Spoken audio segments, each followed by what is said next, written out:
Hello, Chicago. Change has come to America.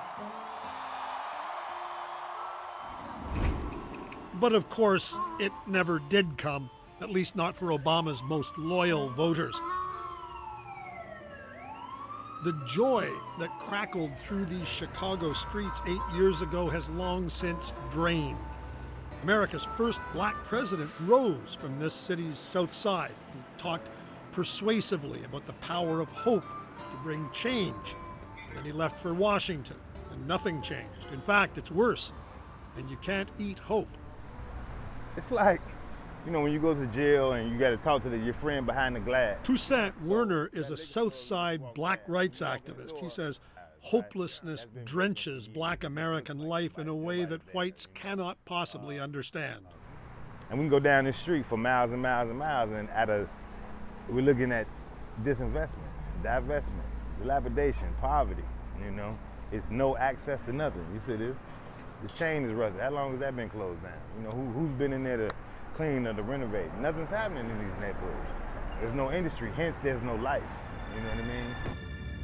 And while white politicians declare that America's economic recovery is well underway, we have come back from that abyss, and it has not been easy. black America knows better. For them, the Great Recession was a second depression, and they have never come back from that abyss. Economically, many black Americans are in worse shape now than the day the first black president was elected. Don't take these political jobs, don't take these political offices, and tell the people you're gonna do this and do that, and then you don't do nothing. Don't take the job.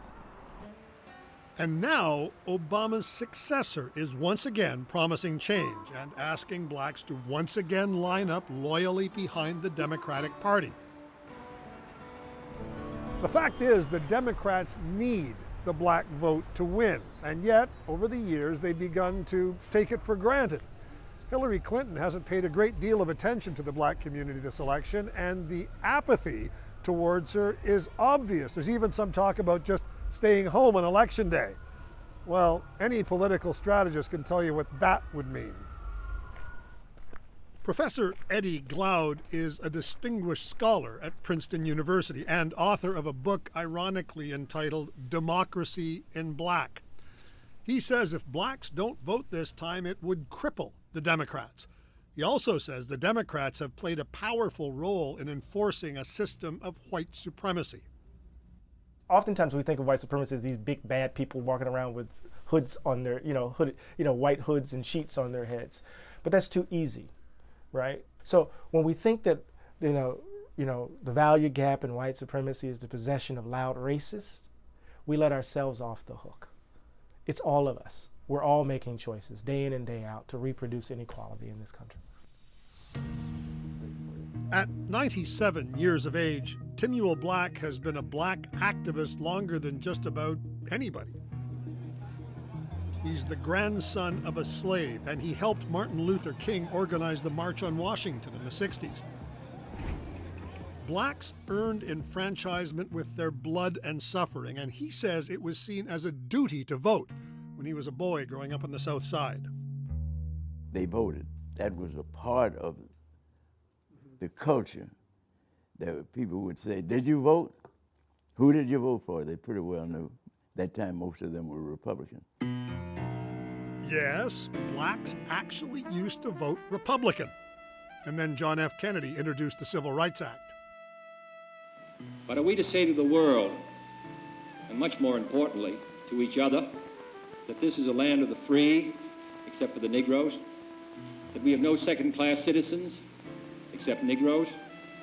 That we have no class or caste system, no ghettos, no master race, except with respect to Negroes? To the displeasure of Southern whites, Kennedy made common cause with leaders like Martin Luther King. King believed that white supremacy does indeed underpin America, but he had that famous dream. Free at last! Free at last! Thank God Almighty!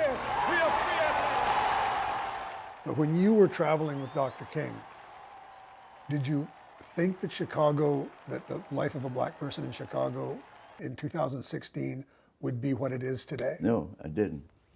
What did you think? I thought it would be much better. I thought we would see a better distribution opportunities in education, in jobs, and in housing. That's what I thought. That's what we were marching and protesting for. The laws did change, of course, but the invisible walls barely budged. Black Americans are basically as unemployed as they were in 1963, 12% then, 10.5% last year, twice the rate of white joblessness. We're talking about 40% of African American children today are growing up in poverty. We're talking about increasing numbers of black families, people who are doing everything right, finding themselves, right, spiraling into poverty. Even Bill Clinton, playfully nicknamed America's first black president, did the black community little good. Blacks embraced him and actually secured his victory, but then he signed a law and order bill that sent blacks to prison in grossly disproportionate numbers and welfare reforms that further impoverished desperately poor black families. 24 years later, Hillary Clinton is concentrating on snaring moderate Republicans, having evidently calculated she doesn't really need to appeal to blacks. Glaude says blacks are expected to trot out loyally every couple of years, vote Democrat, and then go home. She has believed that the central motivation to turn us out is the fear of Donald Trump, right? And something more fundamental is happening in this country. And that what's happening in this country involves a deep and profound critique, right, of the corporate takeover of the Democratic Party, right? Because it's been on the Democrats' watch that all this hell is broken loose in so many ways, right? Toussaint Werner has no fear of Donald Trump or the fact that white supremacists have declared Trump someone they can get behind. Right? If somebody calls me a nigga, I already know what his stance is, right? But if he doesn't call me a nigga but takes everything from me quietly, I don't really know how to play that game, right? So I think with the Trump conversation, in a real way, it almost empowers my community because it lifts the veil. It lifts the veil. It stops the confusion. You know what I'm saying? It lifts the veil in a real way. South Sider Tommy Davis takes it even further. He evidently buys Trump's message to black voters, which is, literally, vote for me. What do you have to lose? Well, I mean, here's a guy that, he runs his own business. It's all about business. It's all about the numbers. This guy's been successful all his life. I mean, what can you say about success? Will you vote for him? Yeah. The educated young blacks who are effectively leading their generation's civil rights struggle clearly don't think that way. Some of them are calling for some sort of third way, working locally and ignoring national presidential contests, perhaps. Too many young blacks say, what difference does it make? So they're not going to vote unless we find a way to get them to vote, as we have done in the past. But isn't it reasonable to say what difference does it make if so little has changed? As they see it, but having lived through change, and the President of the United States is a glaring, dramatic example of the change. Who would have believed even 12 years ago there would have been a black President of the United States? But he was prepared. That's where we have to help the young people. To all that we've done. But President Obama himself seems downright scared at this point that black voters, his voters, intend to stay home this time. And after we have achieved historic turnout in 2008 and 2012, especially in the African American community, I will consider it a personal insult, an insult to my legacy, if this community lets down its guard and fails to activate itself in this election. You want to give me a good send-off? Go vote. To his legacy. To his legacy, and I don't give a damn about that.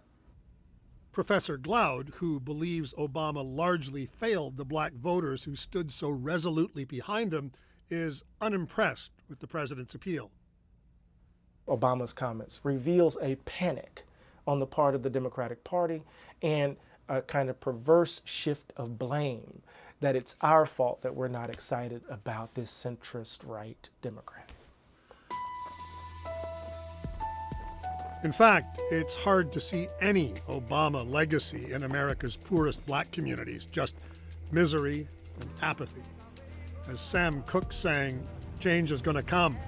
And if the Democrats keep treating black votes as an entitlement, that change may mean a much whiter Democratic Party by the next time around in 2020. Change gonna come. Oh, yes it will. Neil McDonald, CBC News, Chicago.